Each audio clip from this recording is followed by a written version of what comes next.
Okay, so contingency planning. Contingency planning is right. So good morning, everyone. Officially welcoming you once again to our weekly webinar, Lessons in the Lockdown.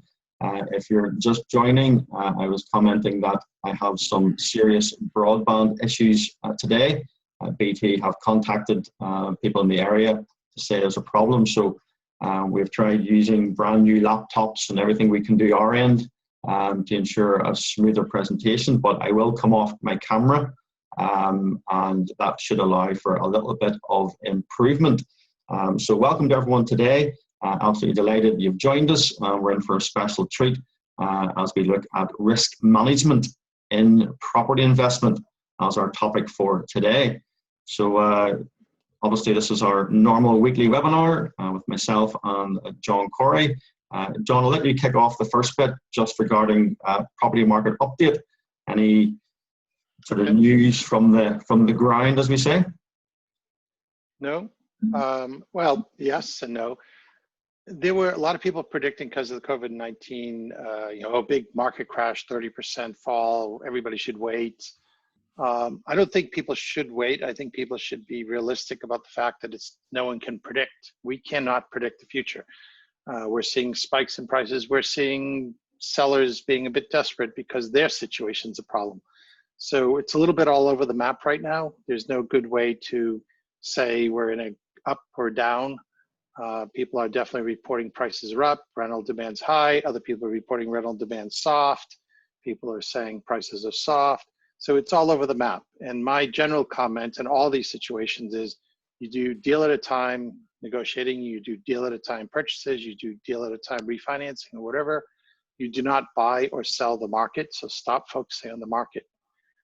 Andy can tell us about his experience. He's got a lot of experience, and I'm sure he'll have some insights in this when we get to his section. But stop focusing on the market and look at the individual opportunities, and also be ready to batten down the hatches if storm clouds roll in, have extra cash, have better BT service if necessary, but stuff happens.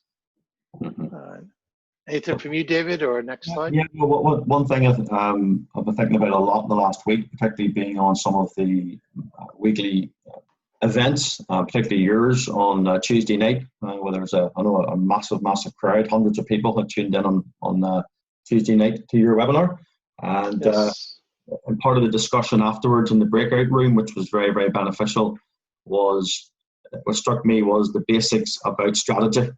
When people, because of COVID, because of the market currently, are starting to jump into areas where they've little experience just because they think there might be an opportunity. And while there's nothing wrong with changing your strategy if the situation allows, and certainly Andy and my background from the military side, that is something that you always have to do. The old adage that we learned in Sandhurst of no plan survives contact with the enemy, from a famous general. And some people do that too often. And in fact, maybe just we'll bring Andy in even for a quick comment on that if you want, Andy. So you actually broke out just then. He was getting your insights from your military background about how no plans survive first contact and how you adjust. Yeah, no, 100%. I mean, that's, we'll talk about it a little bit in a minute, but we'll talk about exits and all these different things you need to look at. But certainly there's, and that you can do as much work as you possibly can, but you need to be agile. You need to be aware that things are going to be changed and be comfortable with that, because if you're so rigid in something and you only have one plan, and that plan goes wrong, then that's when people panic. So yeah, great. And don't take it personally when things don't go exactly as you want. You just need to be able to react appropriately, because otherwise that's when people have problems. So. Yeah, I love that point. Don't take it personally. That's well stated, and that's probably something not emphasized enough. Yeah, absolutely. So it's have a strategy, but you've got to be aware that change can happen. Yeah. Okay, so plan early, plan twice. Yes, absolutely. So, John, are you hearing me okay, or is there still huge difficulties? You broke up again, so want me to do this slide? Yeah, that's okay. Yeah, you go ahead. So I don't know exactly what David would say, but I can tell you what obviously you can see in the screen. And I am one of the investors that actually participated, so I saw some of this in real time. So This deal went live at noon yesterday. There had been some work ahead of time to address questions, a couple of webinars and other things. So 9 minutes into the open raise, and it says it's at 58,000, 19 investors. So the point there is the minimum raise amount that the people want to raise, the Croatian Tech 99, was 50,000. So within 9 minutes, they were already go for a liftoff when it comes to this project. By 60 minutes, there was 30 investors, so a wide base of investors, and we're up to 89,000. And then 100,000 at about 8 hours, and 44 investors. So a lot of people watching the deal, broad base of investors. No one investor is going to sink this deal, and the deal is fully funded in 8 hours. This is a joint venture. This is an equity investment type structure. Your pictures there is the image of the property that's being built. So launched at noon, 89,000 in 60 minutes, 44 investors with an average of about 2,000 investor, and 19 investors are definitely dipping their toe in the water at 100 pounds. Yeah, absolutely. I think I'll just say one thing, John, that we're almost in some ways creating a rod to beat our own back, in the sense that our last two raises have both launched and completed in their first day. And I think some of our investors are beginning to think this is normal. Normally, it usually takes 2 or 3 weeks of a deal to have it fully funded. So success can also have its downsides as well. Yeah, well, that's so just so everybody knows, I'm Property Fortress. I'm not Leo Crowdfunding. I don't get beat with that rod. That's not my problem. Yeah, I was talking about the collective we. Yeah, I know. And I was uncollecting it. Yeah, okay. So delighted that today we can welcome Andy Babbayan. And I've spoke to Andy just a couple of times on the phone, and I look forward at some point to having much more of a discussion about a previous life that we both enjoyed.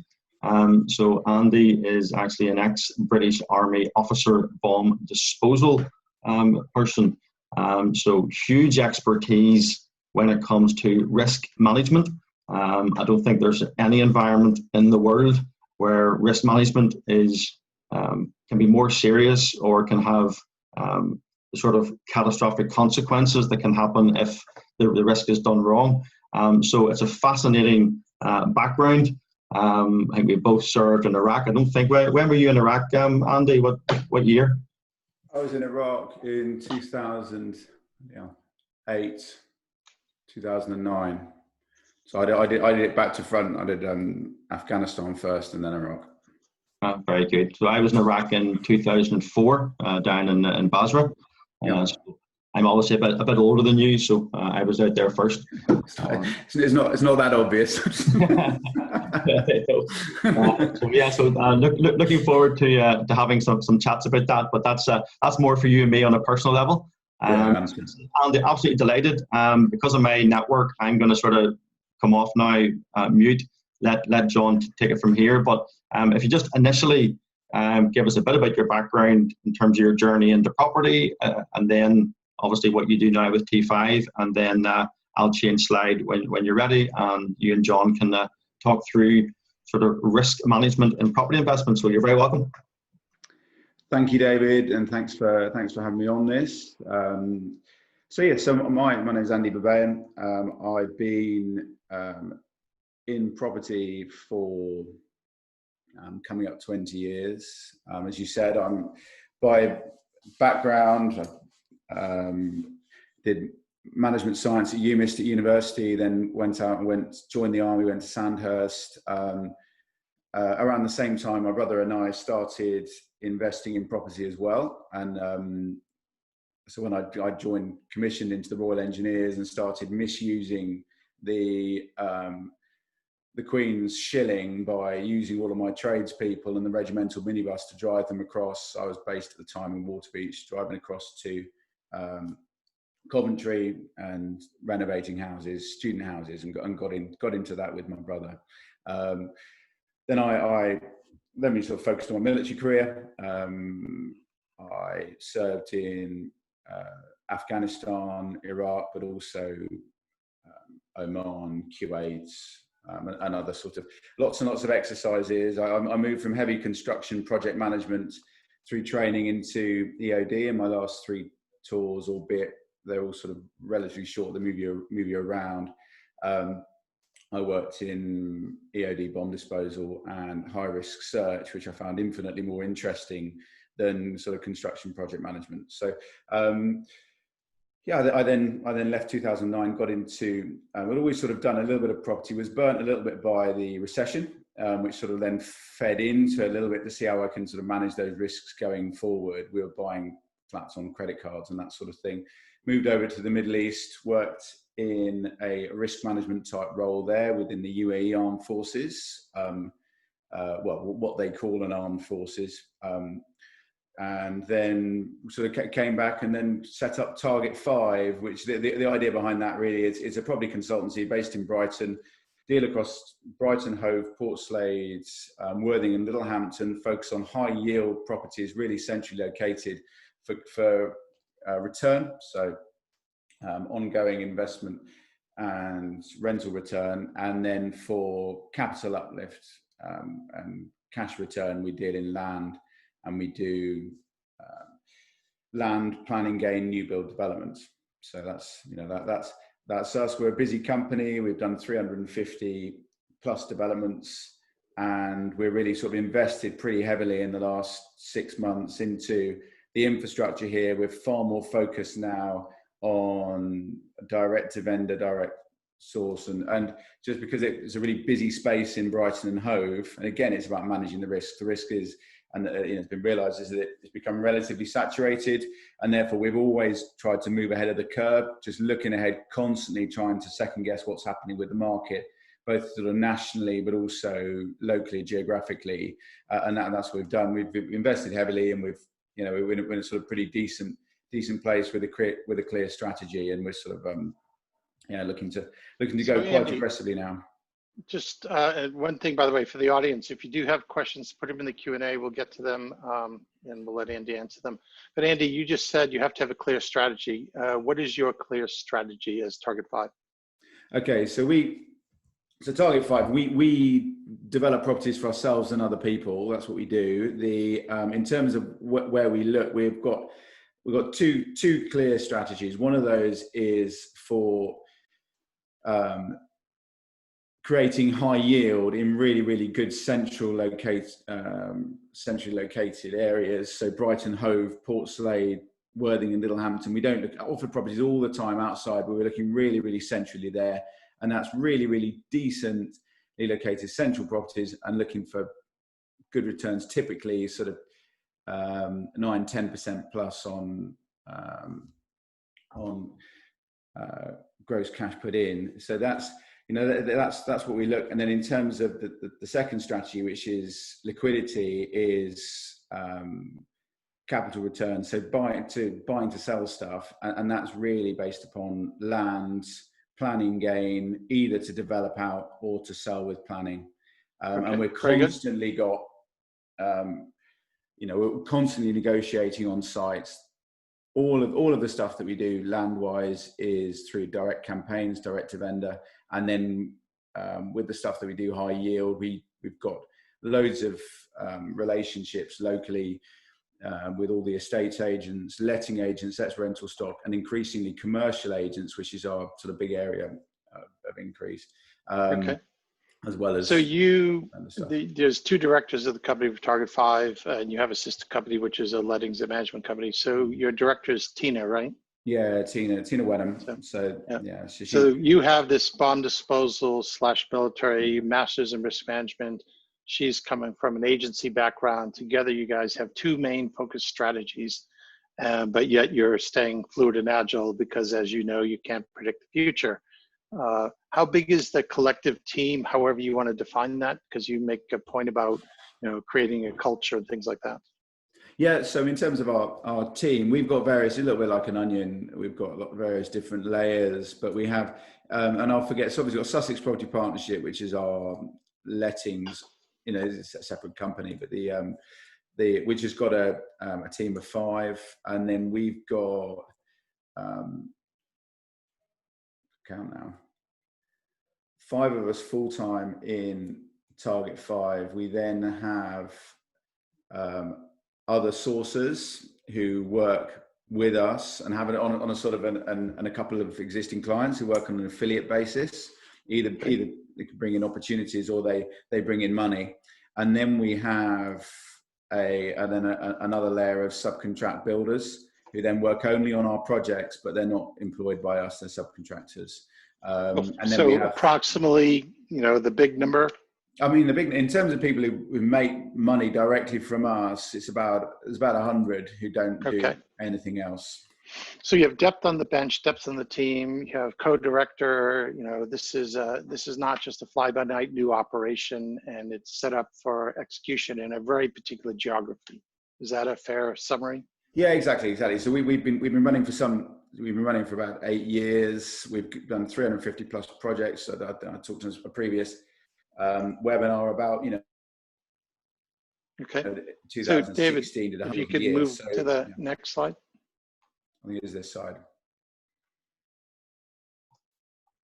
Okay, the next slide is just the Q&A, John. This is the main slide for the... Okay, fine. So are there any other points that you want to cover here, Andy, and anybody who's in the audience? If you have very specific questions or general questions, this is that time to type them in because we're just about to focus on Q&A. So.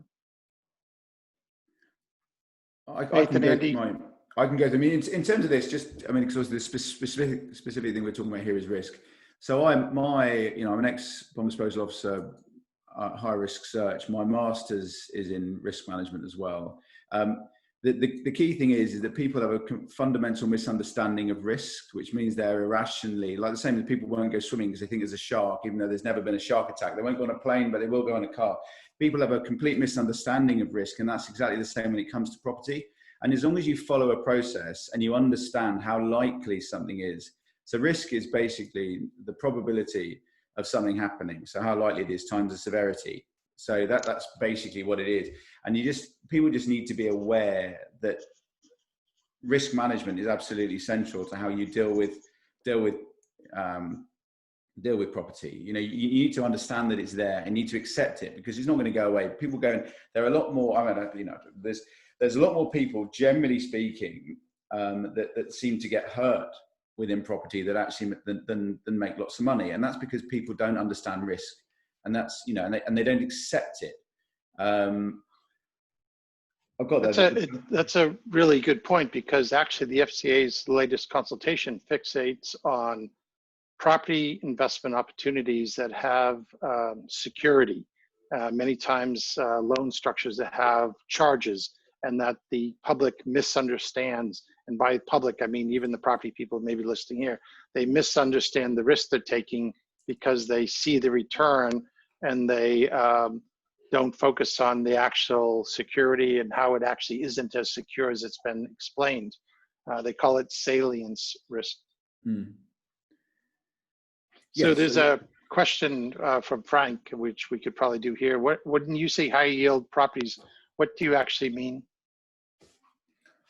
So what type of properties? Well, you used the phrase high yield, but you didn't explain. Okay, so generally speaking, for me, it's if I put in whatever you put it, return on cash employed or whatever. In terms of the fixed yield, the gross yield, I'm looking at 9-10% plus. Yeah, but is that skyscrapers or parking lots? Yeah, so generally speaking, historically, we've done of the 350 developments, probably 200 or so have been HMO. So do a lot of HMO, do a lot of high-end HMO, co-living, blah, blah. But the thing is, we're really, really versatile. What I'm focused on is the figures, are the figures, but also to make sure that those properties are appropriate for the area. So we do HMO, I do mixed use. So I do a lot of mixed use, commercial if it's appropriate. Take advantage of PD, 2 flats above commercial. As long as the figures work. I'm focused on the yield. I'm also focused on the capital uplift. Now, the way that we've worked for a long time is that we, with our clients, we take a percentage of the profit that they make. So if it's one thing to give, and that's based upon the the uplift in value. So we try to create that as well. So we're pretty versatile in terms of what we're focusing on now, really focused on commercial and mixed use. And that can be HMO above, it can be flats above. We also do a little bit of intensification, so we call sort of micro flats. We'll look at studios, which is where you can get a 1-bed unit, but use it essentially as 2 studio flats. They share a kitchen. Again, really appropriate for Central Worthing. They love it in Central Brighton. We're pretty flexible because we've done them all, and they all work well. There's another project I'm doing. We've just got agreed, which we're actually going to go for a high-end holiday let. The reason for that, it's essentially a shop in the middle of town. It's got a good lease. It's only used during the day. So what we're going to do is turn the upstairs and the downstairs into a hybrid sui generis HMO cum high-end serviced accommodation holiday let. So that, and we can go for a sort of a hybrid planning stage. This is essentially in the UK, a tourist hotspot, subject to people not getting too close together. No, and this is it. So in terms of looking forward now, there's anybody who's doing the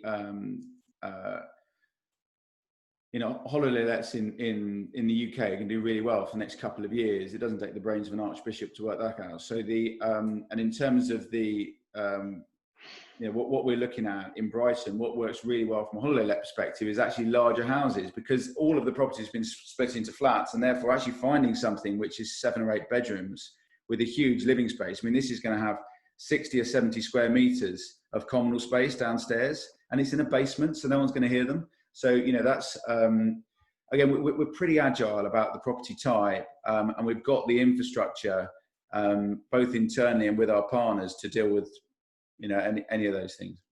Can I ask a quick question? So regarding risk, Andy, in mitigation, so what does that look like? You've identified a potential property, you've done some basic figures on it. So what does risk mitigation look like? What do you put into the deal, add to the deal? What are you aware of in that mitigation process? Okay, so really for mitigation, there is, say for example, for a long time, there's loads of people getting into student housing in Brighton, and they were buying properties, ex-council stuff in the margins within, a couple of miles of the university. But there's only one market for those properties, and the moment that market starts to disappear, then they're in trouble. If you're a group of kids in a gymnasium and a Bengal tiger walks in, you need to not be the slowest. That's how it works. And basically, those properties in the margins are going to be the slowest, and are now being caught up. Now, in terms of mitigation, it means making sure that there's a number of different uses for the property, number of different exits, working out if you're going for planning, what are you going to do if you don't get planning? What can you do otherwise? And just making sure that you've got a number of different ways to make money, and at no stage do you ever get into a situation where you lose money. And that's taking into account everything, or your lending costs and everything else. So really the mitigation is identifying all the different exits and ways that you're going to use this property and make it work before you commit to buying it, and then re-looking and constantly reassessing the situation as the market's obviously changed significantly in the last few months. So that's what I mean by mitigation. Cool. So there is a question. I'm going to slightly twist what the person wrote in their question to broaden it in one way. You talked about development projects, and you talked about working with investors. Can you tell us a little about what you have planned for your future fundraising, and how investors might be able to participate, and then the types of opportunities, either what it is or the types of returns people might expect from what you're bringing to market? Okay, so we've got in terms of how we're looking to fund things. Obviously, we're really excited about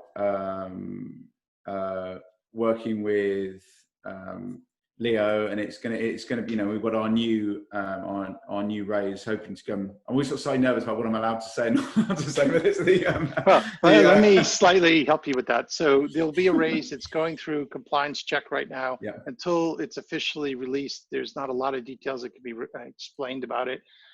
There is a coming soon placeholder for it. That's what you see on your screen right now on the left. There's also a case study of a past project, which has already been signed off for compliance, so everybody can look at the details of that. And these are both essentially broadly similar to the two main strategies that Target 5 has. One is HMO with possibly a retail unit, and that's your multi-year add value, hold, refinance, generate a return, and that return is compounded over a number of years, so 5-6 years is probably what you'll be looking at. Then there's the development opportunities where it'll be buy to sell. So you could say Target 5 has two strategies, therefore there might be two different investor communities. And if you watch this space, you'll see one of these coming out soon. The minimum investment is targeted to be £100. So anybody that wants to get in and pay attention can, and they can watch it. That one is, assuming it gets signed off, is an HMO conversion. So there's going to be some uplift in value. There's a retail unit, there's some residential units, but it is a 5-6 year buy and hold type investment. So for those investors that want a good solid return over multiple years, rather than having to constantly redecide where to put their money, that's what it's targeted at. Is that fair, Andy? Yeah, exactly that. And we've got, so we're having to go live with a raise mixed use right in the centre of Worthing, literally like 50 yards from the pedestrianised areas. Really decent property, bought at a really good price. Super versatile. We always go for space. I do everything on a square foot basis, and it's a decent sized property. We've got a plan for it, but we've got we've got various different sub plans. We don't have an issue in terms of from a planning perspective. But that's it, and it's going to offer a really decent return. I don't know if I'm allowed to talk about IRRs and all that sort of stuff. So I would suggest that we save the numbers for when people can actually open the approved document. Okay. But a high point about that is we are going to share numbers in the form of IRR, MIR. So internal rate of return, it's probably one of the best metrics for looking at a multi-year project that has good cash flow, so that it actually the IRR adjusts based on the cash flow. Yeah, that's it. So we're essentially going here with a raise that's relatively modest. Obviously, it's sort of proving the concept. Now, in terms of the volume, I'm constantly, so the way that we work, Tina is my business partner, used to be the director of one of the largest sort of local estate agents covering 7 branches. She's also chairperson of Brighton Hove Estate Agent Association. She's 20 years running an agency, so she really runs it.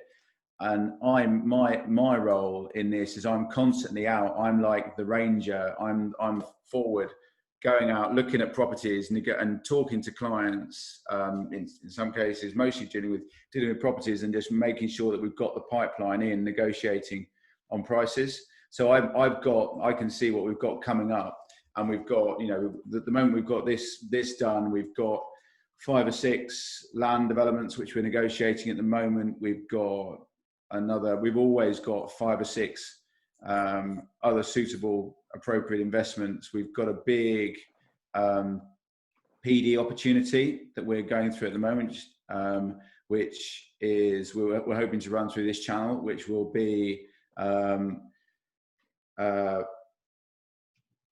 its existing light industrial warehouse going for 14 flats. Again, that will be a sort of intensification, but again, it works on the yield because there's going to be an enormous capital uplift as well. So so we're constantly we're in a position where we can. Cool. Yeah.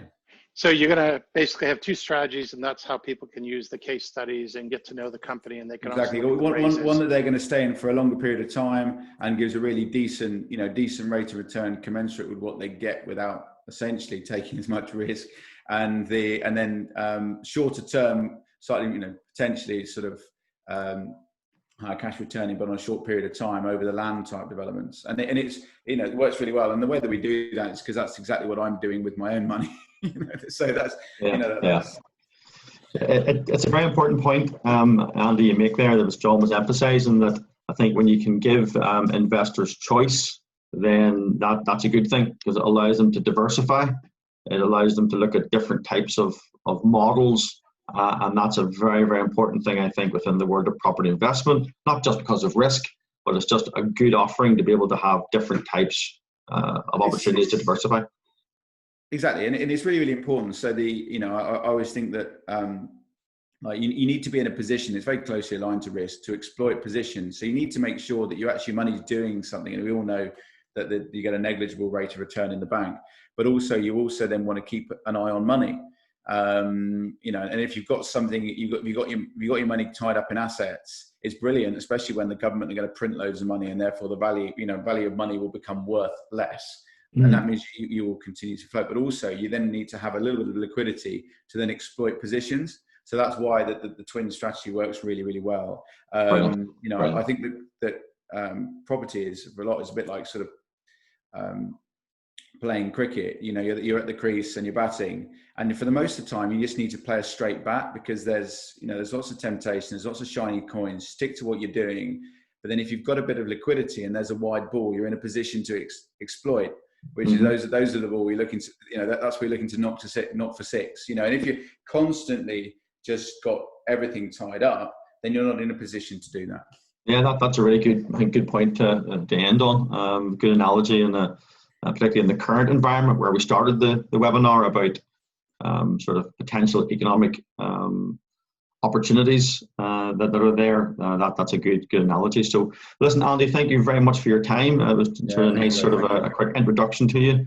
We'll obviously have some more detailed project webinars coming up in the next few weeks, and we look forward to having you on those. And I commend you on being sort of very careful. You're on a tight leash when it came to talking about returns. Which we appreciate. So along the bottom there, again, makes very clear that in any type of property investment, capital is at risk, return is not guaranteed. And the reason we didn't want Andy mentioning some of the excellent deals he's done in the past by any metrics is because that could influence the deal he brings to the table. You have to look at the deal he brings to the table on its own, in its own merit, and make your decision from there just on that particular deal. So he was very careful not to throw out some big numbers that then might unduly attract you. So thank you for that. So wrapping up then, Andy has a case study on our platform. You can actually go to that, have a look at more detail about his team, look at some projects he's already completed, and very importantly, on those landing page pitch pages, you can actually leave an expression of interest, or we call it a record your interest. You can leave an email address, you can leave an amount that you may be willing to invest if you're happy with the information that is then presented. And this is a great way of just confirming your interest, but also feedback to us and indeed to Andy and his team as to the level of interest in what he has. So just a very quick anecdote. So Andy, this is signaling in the oversubscribed book. Yes, exactly. Yeah. No, we're a big fan of oversubscribed. Yeah, okay, so people can do that. As the regular attendees know, you can reach out to John and I directly if you wish, to me or John. We do provide a consultancy service. We're welcome to have a 20-minute chat with you if you so wish. So, John, that is us. Any last minute comments before we wrap up? I'm all good. This went well, and well done for BT to keeping you alive. Just about. I wonder will they give me a discount this month on my monthly payment because of the poor broadband, but it's very unlikely. So, Andy, I'll give you the last 30 seconds, certainly, and then we'll end the call. So, anything you'd like to finish off with? No, I mean, it's thank you all for your time, and do check out the case study and watch out for the raise and the raises to come, because there's lots that we hope to do together. Brilliant. Thank you very much. Okay, everyone, thank you much for joining. Have a great rest of the week, and of course, in the current climate, above all, make sure you stay safe. All the best now. Bye-bye. Well, thanks, guys. Thanks.